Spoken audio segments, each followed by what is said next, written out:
प्रिय छात्रों नमस्कार। क्लास 10th में आपका स्वागत है। तो आज हम बात करेंगे प्रश्नावली 6.1 में। तो हमें प्रश्न दिए गए हैं। प्रश्न में दिया गया कोष्ठों में दिए गए शब्दों में से सही शब्द का प्रयोग करते हुए रिक्त स्थानों को भरिए। तो हमें 4 क्वेश्चन दिए गए हैं, जिसमें पहला क्वेश्चन बोला गया है कि सभी वृत्त क्या होते हैं। तो हम जानते हैं कि सभी वृत्त समरूप होते हैं। इस खाली स्थान में हमें भरना है। तो हमें बोला गया कि सभी वृत्त क्या होते हैं। तो सभी वृत्त समरूप होते हैं। जैसे हम आपको उदाहरण से समझाते हैं। हमें बोला गया है सभी वृत्त, तो हम कोई भी वृत्त बनाएंगे। जैसे एक वृत्त हुआ और ये भी एक वृत्त हुआ, तो हम इसको समरूप बोलेंगे, क्योंकि रूप एक ही जैसा है। इसको सर्वांगसम नहीं बोलेंगे। सर्वांगसम कब बोलते? जब दोनों वृत्त एक ही आकार का होता है। जैसे एक वृत्त इतना है तो इसके समान होता, तो इसको बोलेंगे सर्वांगसम। यदि छोटा बड़ा होगा तो इसको बोलेंगे समरूप। तो बोला गया है कि सभी वृत्त, तो सभी वृत्त होते हैं समरूप।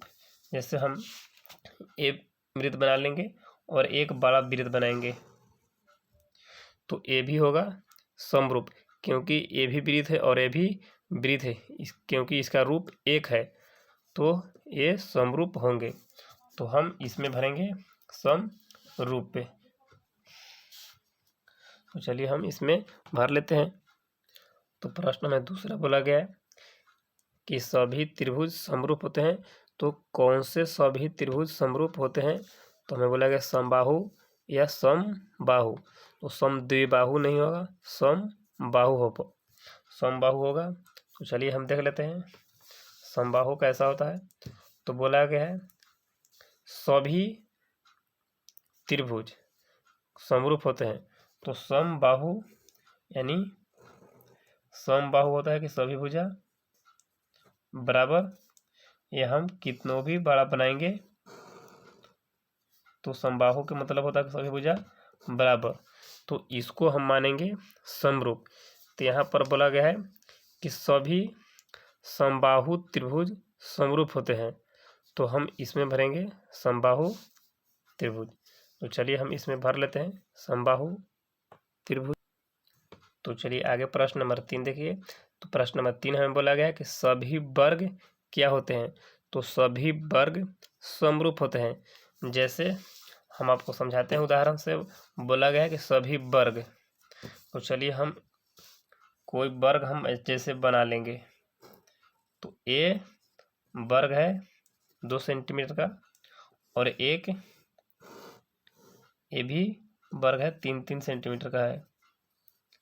तो बोला गया कि सभी वर्ग, तो सभी वर्ग होते हैं समरूप, क्योंकि ये भी वर्ग है और ये भी वर्ग है, तो ये समरूप होंगे, सर्वांगसम नहीं होंगे। क्योंकि एक बड़ा है और एक छोटा है, तो सर्वांगसम नहीं होगा।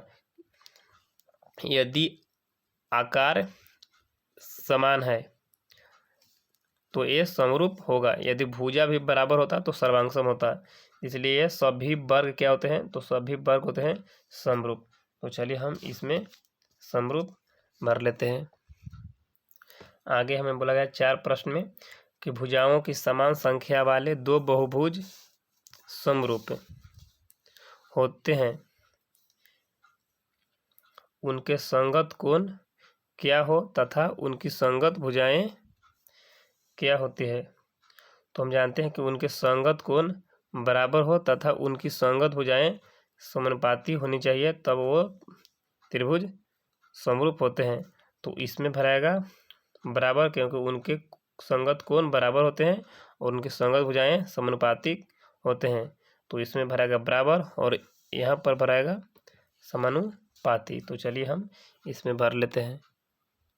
तो हम लिख चुके हैं कि उनके संगत कोण बराबर होते हैं और उनकी संगत भुजाएं समानुपाती होते हैं।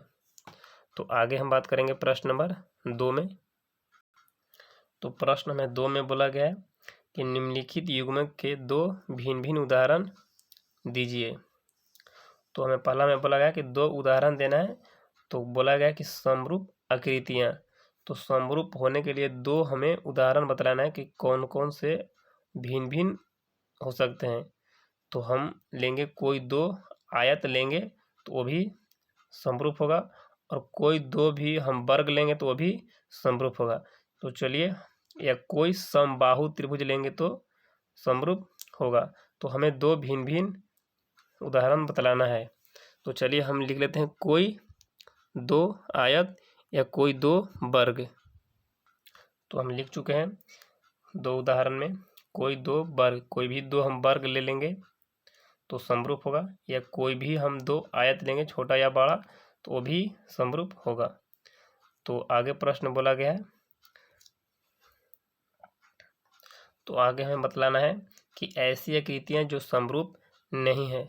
तो हमें दो उदाहरण बतलाना है कि जो समरूप नहीं है।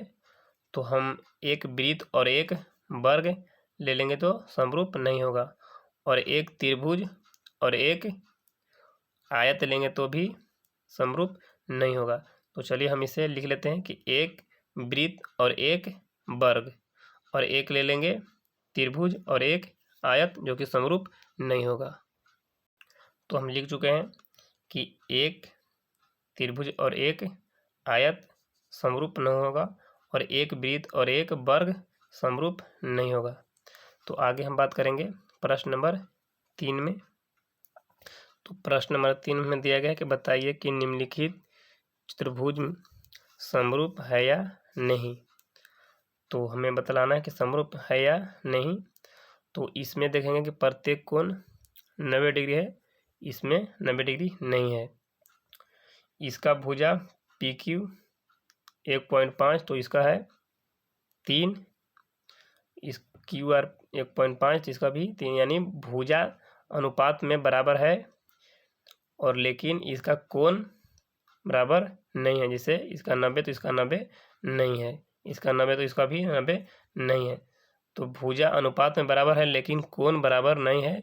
तो समरूप होने के लिए दो शर्त होती है, जो एक शर्त हो रहा है और एक शर्त नहीं। तो ये समरूप त्रिभुज नहीं होगा। बोल रहा है कि समरूप है या नहीं, तो लिखेंगे नहीं, क्योंकि संगत कोण बराबर नहीं है। तो हम लिख चुके हैं कि समरूप होने की दो शर्त होती है, उनकी संगत भुजाएं समानुपाती होनी चाहिए और उनकी संगत कोण बराबर होनी चाहिए। तो 6.1 चैप्टर समाप्त होते हैं। तो आगे हम बात करेंगे प्रश्नावली 6.2 में। तब तक के लिए धन्यवाद।